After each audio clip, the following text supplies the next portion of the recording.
In today's video, I'll teach you how to fix Sofascore app not working. So if Sofascore application is not working on your device, there might be various reasons behind it. First of all, make sure you connect it to a stable network. After you do that, your application should start working. If your app still does not work, what you can do is simply try updating the app. There might be some bugs in the application, so what you have to do is launch open Play Store. You can see over here Play Store has been opened. Tap on the search icon that you can see at the bottom right corner of your screen. Tap on the search bar that you can see at the top. Now what you have to do is search for Sofascore. You'll be able to see the results over here. Find the application for Sofascore and tap on it. Now in this interface, if you find the option for update, tap on it. Wait for a while and the app will be updated.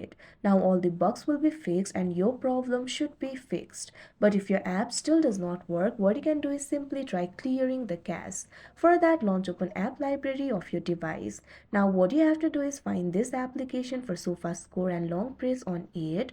Now tap on this option app info that you can see on the screen. Now you'll be led to the app info interface. You'll be able to find various options over here. Tap on this option storage and cache.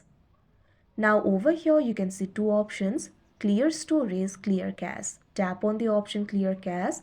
Now once the cache has been cleared, the application should start working. If the app still does not work, what you can do is simply try uninstalling the application and install it again.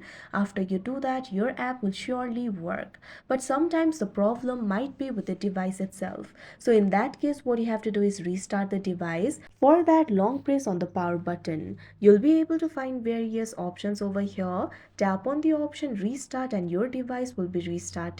Now all the temporary software glitches will be fixed and your app should start working. So that is how you fix Sofascore app not working. I hope you found this video helpful. Thank you for watching.